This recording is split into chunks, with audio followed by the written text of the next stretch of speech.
Mhm.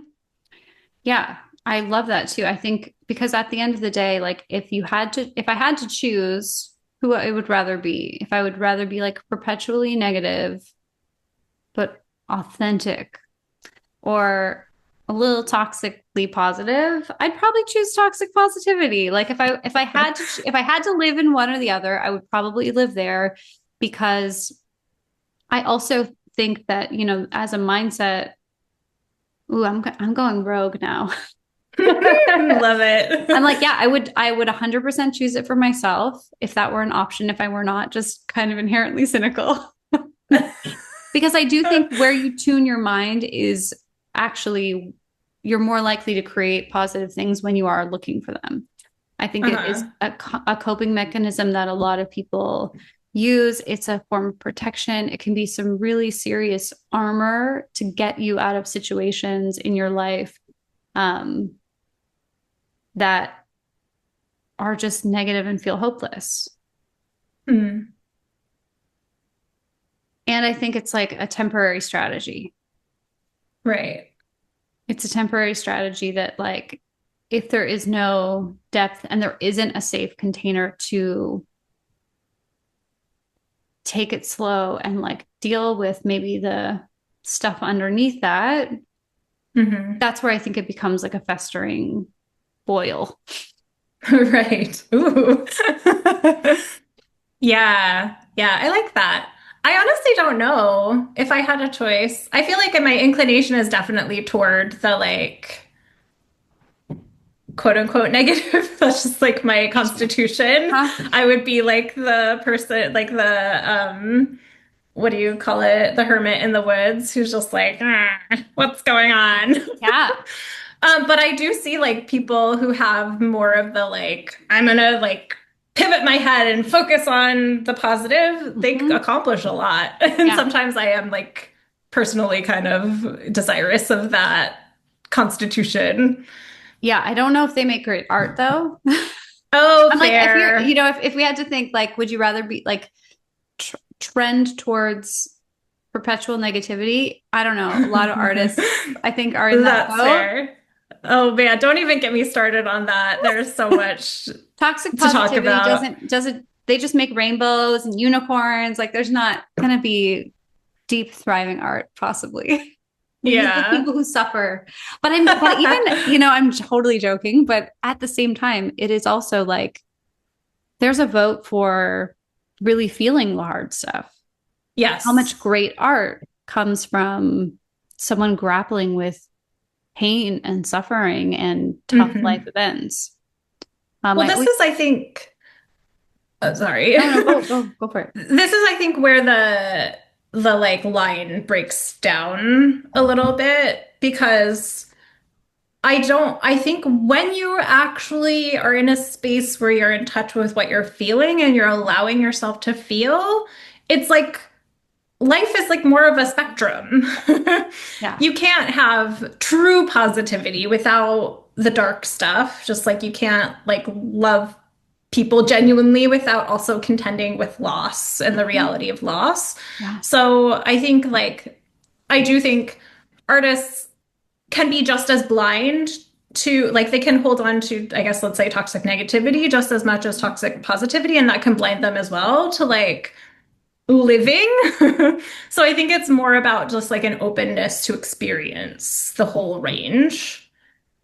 Yeah. And Anyway. ooh, it's so interesting because yeah, like toxic emotions on any side of the spectrum really are like a defense mechanism. Like they not Hmm. or an adaptation to like because the alternative as you're describing it is vulnerable. Right. To be Yep. like, I'm gonna love really hard and know that everyone I love someday will die. I will die. Hmm. Hmm. Just to get real deep. Let's go real right to These death. are wine thoughts here, people. Hard thoughts. But I mean, yeah, Seriously though, it's yes.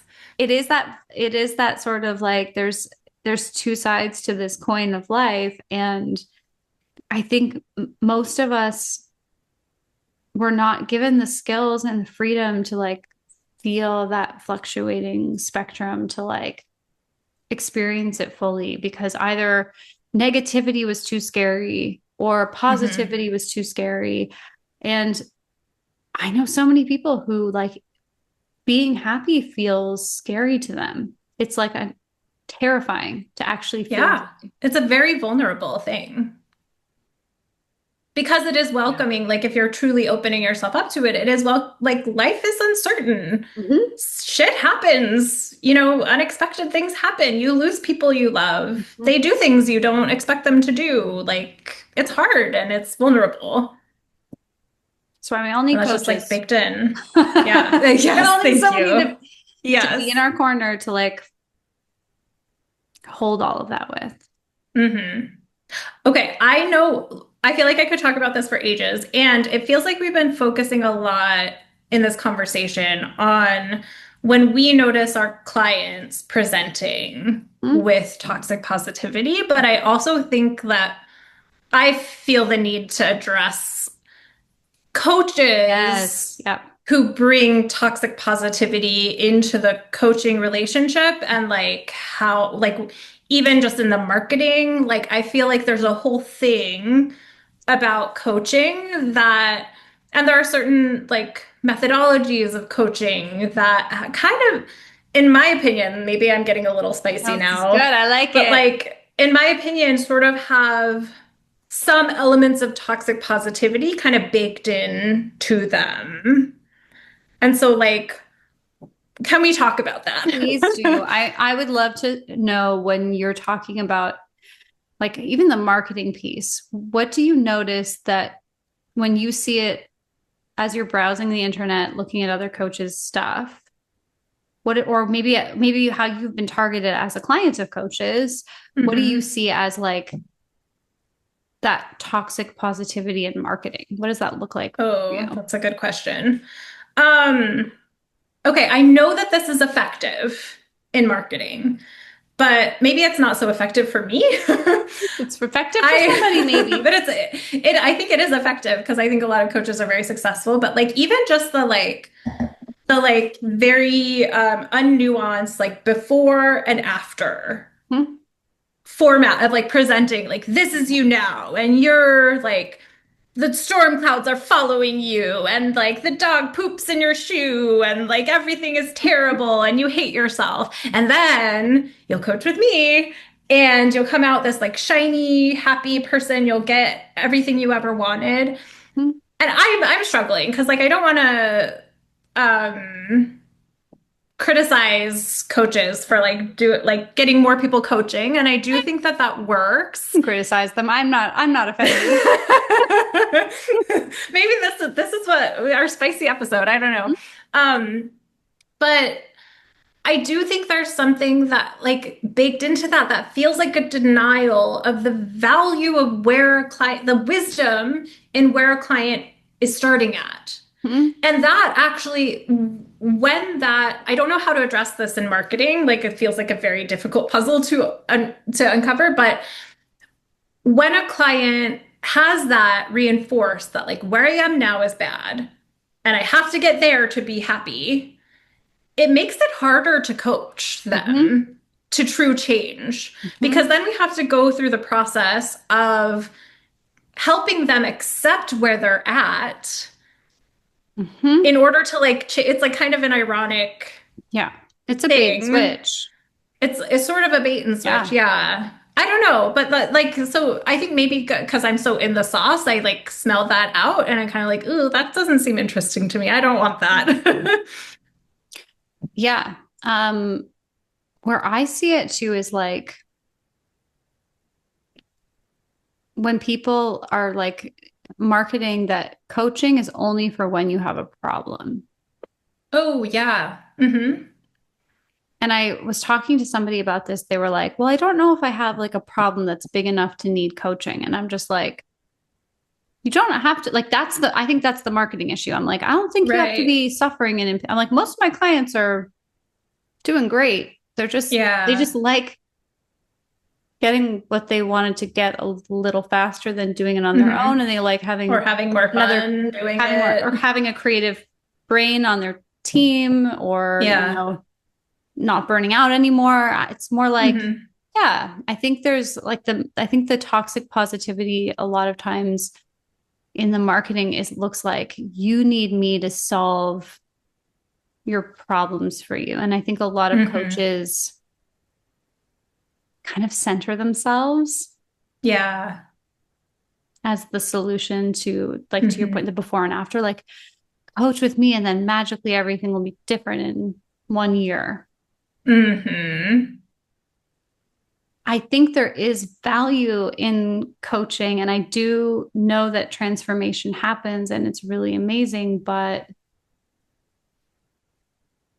the toxic part I think is the saying all you have to do is like be my client, and Right. denying that, sure, we have to start where you're at, and we also have the person actually has to do the work. Hmm. It's like just showing up once a week is not gonna do it. Yeah. Yeah, totally. And I think that centering the coach is also like another thing that I observe sometimes in the coaching sphere is like marketing by claiming an identity or presenting an identity of like very glossy perfection. Yeah, Which like strategic, like I want to leave space for strategy and totally. marketing strategy as well, and like positioning of a coach. And that's not attractive to me personally as a client. And I think the world needs and wants more leaders who are real and who are not like presenting a like perfect, I'm shiny, I'm happy all the time, everything is great, nothing Yeah. to see here veneer. Yeah, because that I think is the toxic positivity. And the interesting, it's so funny that you bring this up because I'm working on the next book and I was telling a story. I don't know if it'll be in the book, so who knows? But the story was Exciting. We about, might be getting a maybe, deleted maybe a sneak scene peek of the here. story. But I've just been like, I kind of write through this process of like sharing the juxtaposition of something. And I'm thinking about, I was writing about a coach friend who had like a lot more experience than I did, a huge disposable income. She was like just throwing money at her ads and hiring like designers and branding people and getting like photo shoots and all of this stuff. Um, and then I was like over in my little corner, like, I'm going to write my blog today. It's so long Mhm. ago. I'm going to Mhm. like save up for my photo shoot and, you know, Oh. do my website by myself. This person never got traction in her Huh. business. Mhm. Even though she invested so much, she had nothing, like she had every support, every resource available to her, all the advisors, all the fancy coaches like helping her. I created a situation where my new business, I don't know if I've told you this, but like I was able to create $1 million over 3 years. Not in 1 year, but like What? collectively over 3 years in a new business without a lot. Amazing. It was totally blew. I was like, that is that actually possible? It was like a really interesting thing. But I was like, why did her business not work though? Because her Mhm. stuff was so elevated and so pretty. And I was looking at it as I was writing, I'm like, oh, it's because her whole website is about her. It's about her Yeah. ideals. It's about what she envisions for the world and for herself, and how she did this and how she's done that. I'm like, there's not a line about who her clients are, what they need, what's hurting them, what Mhm. is going on. And I'm like, I think that that is where the tide has turned. Mhm. Is like maybe 3 or 4 years ago, people were buying the, like, if this person has this life, then I must work with them so that I can also have this life. Right, like the And right. aspirational Yeah. I think marketing that that piece. totally worked then. Mhm. Now I think people are like, there's a million people doing the same thing that you're doing. Mhm. What can you do for me that's different than those people? And I think that it's really humbling for probably for people who are like, but my dream and my ideas and this program, I spent all this money filming and all of these things. It's like, nobody wants it because you didn't ask them Yeah. what they wanted. Yeah. You just assumed they wanted to be like you, which is a dangerous assumption to make. My blueprint for being like me. Could you imagine buying a program like that? I feel It's like that's a Erin's lot blueprint for of being like Erin. that's a lot of people's strategies. And honestly, like I don't do like I'm not a marketing wizard or anything. Like I wouldn't say I think you're further along in your business as it relates to that. And yeah, like I think it can be confusing, but I think the takeaway here is like if you want to market in a way that's more real, you don't have to like unleash all of your deepest, darkest vulnerabilities to the Right. audience. You just have to like be curious about what they want and talk about that and be helpful to Yes. them. But And if like, you want to, you can, but like sure. neither do you have to present as like someone who's perfect, Yeah. nor do you have to share all of your No. vulnerable spots with them. Like over wide with like Right. don't do what we're doing. Probably not, yes. Do what we say, not what we do. Thank you. But that is like that it is such a good point because if it's I feel like so my like approach to marketing is like marketing should be a relationship builder between you and your client. And that means it Mm. has to include the client. So I mean, no one would ever buy Erin's blueprint for being like Erin I because would, I'm not, Erin. I would. but I'm not, but you know, I've never been like a polished, like, oh, here's me and Right. my yacht Same. kind of, Yeah. that's not my style. Hmm. Um, but my style is like, I did this thing that was felt very vulnerable and I can help you do a thing that feels vulnerable to you. You know, if you want Yeah. to work with somebody who wrote some books with children in diapers because they did not believe that being a new parent meant that they could not also be a published author, I can help you do something that is of similar thing, but not with my blueprint. Right. More with like, I've already done this. So whatever things you're bringing me, I already know they're like, it is a mindset thing. It's that idea Hmm. that Bev always talks about, one of our mentors, Bev Aaron. You cannot take someone deeper than you have gone yourself. Yeah. And so I think it's more about like, again, we're the hierarchy of depth, but I've gone I deep enough. do. I do think that I am comfortable having a hierarchy of depth for coaches because I think and this is where I think we focused on marketing, but I think in client sessions, I do think unless you're going to get in the habit of referring a client out whenever they need like a sort of emotional support, which I think is actually a great Healthy. option. Mm-hmm. Um, but unless you have like someone to refer them to whenever things get a little bit deeper, I think it is irresponsible as a coach to be uncomfortable with negative emotions to the point that you are privileging positivity in the sessions or you're like trying to coerce your client into feeling better for like personal, for your own stuff that you haven't worked through. Yes, and I'm so glad you said that because I was like, oh yeah, we kind of went on the marketing tangent, but I'm like, why do people do that? And it's like, oh, because if you don't get your little, if the client doesn't get their like fairy tale ending, then you can't go and reuse their testimonial for your Mm. marketing, which I also don't do. Mhm. I also really like, Mm. I have had clients share things on the podcast or some of them have very nicely made videos for me, which I did not ask for, but were very kind. But I'm like, yeah, I don't like using clients as part of my marketing.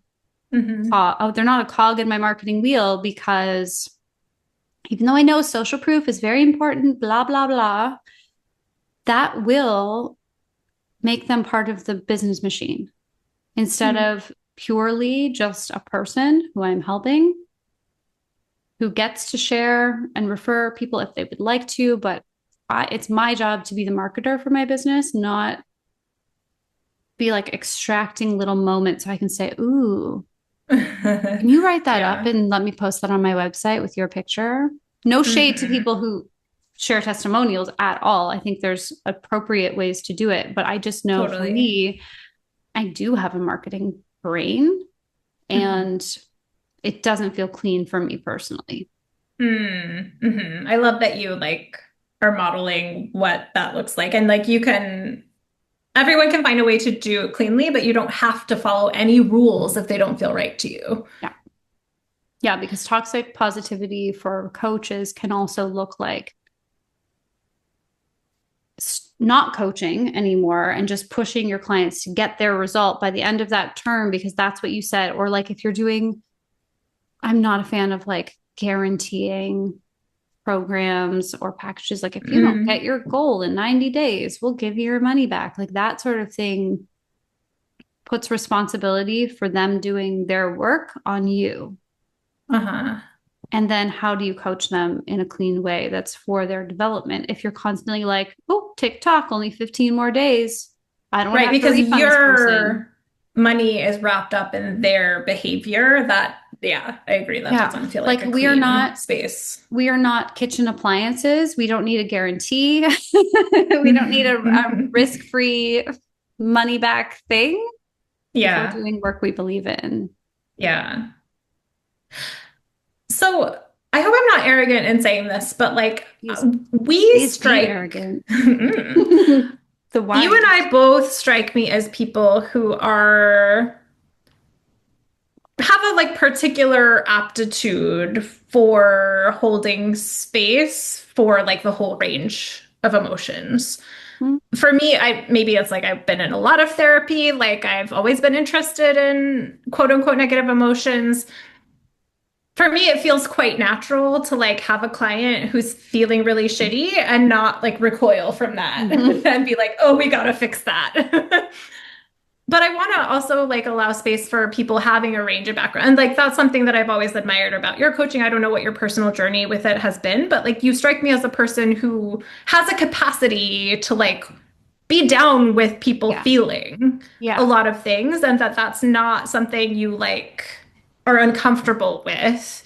How does one, if someone doesn't necessarily have that aptitude, like how do they cultivate that? First, I think it's really funny that you're like, oh, yes, you just have a natural aptitude. I'm like, no.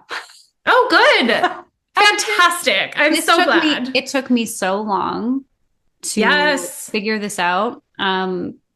You know, I used to teach yoga. A lot of times people would have like very interesting emotional experiences in those classes. hmm People would be in shavasana just like bawling their eyes out. And I'm like, I was always okay with that because I was like, oh, this is just energetic release. And I don't personally have to like manage it. I'm just checking on the mm person at the end. Like, hmm we're good. When Bev actually was the first person that I did the like learning how to coach on deep feelings with. Yeah. And I was just like, I don't know about this day. Like, can I skip this workshop? I'm not here for the Wow. feelings. I'm here for the mindset work. I don't want to do Mhm. feelings. And on that day, she was like, well, because you're feeling uncomfortable, let me coach you on something that may be tender for you. And I was like, okay. And I'm like, totally fine. 2 minutes later, I am publicly crying, which is my worst nightmare, worst fear Oh at the time. no. Crying in hmm front of all of these people. I'm like, these people are going to be my colleagues. I'm crying in front of them. This is horrible. Oh my God, they're going to think all these things about me. And she just coached me so beautifully through it. mm It was okay. It happened like 3 or 4 more times over my coaching. It happened in master coach training. I was crying in hmm front of the main person, two of the mentors that I really respected, my entire group, falling in a penthouse, just like ugly crying. And at hmm that point, I was like, you know what? This has happened a few times in coaching where I've cried with my coach, but I've also cried publicly, which is not comfortable. I hmm didn't die, and I'm just going to trust what Bev said, which was, You can only take people as deep as you've gone. And Mm-hmm. I was like, I want to show up. One of those instances was not very safe, not the one with Bev, Mm-hmm. but with the other person actually was a little traumatizing. Oh, I'm But so after that, sorry. yeah, I mean, but the thing is, I learned from that. I was like, I'm going Right. to create a different experience for my clients when that comes up. Mm-hmm. I'm going to make it totally safe for them to feel emotions, do all the things, like go through that process with them.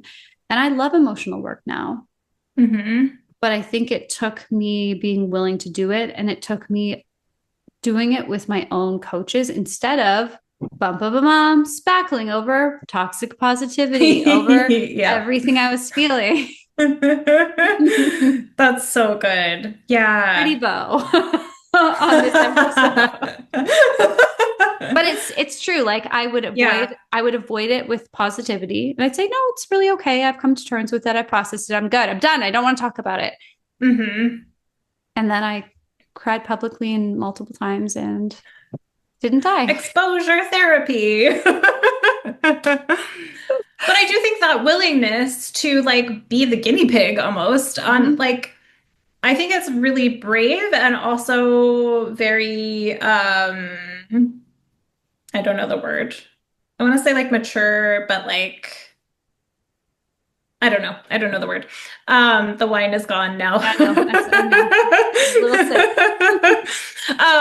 I think it is very brave to like be willing to put yourself in experiences that you think your clients might go through. And I think that is something that if you are a coach, if you do notice yourself wanting to like change how your client feels, if you notice yourself being a little bit uncomfortable with when they express themselves in certain ways, whether that be anger or sadness or despair, any of it, maybe that's an invitation to you to get in touch with that part of yourself Mhm. and give yourself some space and put yourself in some experiences where you will be in touch with your own emotions and that can help because I've seen you coach and I'm like, "Oh yeah, she's really in touch with emotions and she's always been in touch with emotions." For the last couple of years, yes. But and I mean, I mean, I almost hate to say it because it's like sounds like it's such a plug for coaching, but also it is a plug for coaching because we shouldn't be doing something that we haven't experienced for Yeah. other people. But I think if there are parts of yourself that you're ready to explore because you know it's going to help you deepen your own coaching, like go work with a coach who you trust. Work with a coach who Hmm. you know can go deep with you, who can create safety for you. Go like see what it's like to actually be vulnerable and find those places in yourself. I to your point from earlier, I don't think we ever need to force our clients to like go places they don't want to go. But it might be our professional responsibility to have at least explored enough, not just in our own personal self coaching, but like with another person to receive the good or the bad that Yeah. that comes from, because maybe your coach won't do it perfectly, Hmm. but actually making sure that you're putting yourself in containers where you can relate to the vulnerability of a client. Yes. Beautifully said. Red wine. Red wine. Cheers. People have like a Cheers. little Yeah, smidgen. we'll take the last little sip. Thank you. Yes, This was awesome. I this was realized really we haven't like fun. said anything about like where people can find us in many episodes. So I just wanted to give you a moment to share where people can find you. Thank you. Yeah, I feel like I might have been like like subconsciously avoiding that because for a while I was not really that open to new clients. Oh, But actually, I do feel like I've turned a corner on that, and I am now like open for business. she's open So, for business. yeah, so you can find me. You can book a consult. I think that's probably the best way to see if it's a good fit to work together. My full disclosure, probably should not say this, but my website is like kind of out of date and not like fully representative of where I'm at currently. But if anything that I've said resonates with you, or if you are looking for support in digging into this or anything else, you can go to my website at coachingwithelena.com and book a consult. And you can also find me on Instagram at Elena McKernan. Yes, make sure And you definitely follow her on Instagram because she always has like this really great insights. I'm just like, oh, damn, she's making me think. So good. thank you. Okay, now your turn. Oh, What's going on in your world? How do people work with you? BeSuperabound.com is the way to find all the things. I have a podcast called Superabound Podcast, which is a little more businessy, definitely not as fun as this one. More businessy than drinking More alcohol business. and I don't drink chatting. alcohol for that one. Maybe I should. This was a good one. But you can find everything that I'm up to there, including the show notes for this episode and my book. Yay. Thank Awesome. Thanks you. everyone for listening. It's been fun. Till Take care, next time. everybody. Bye. Bye.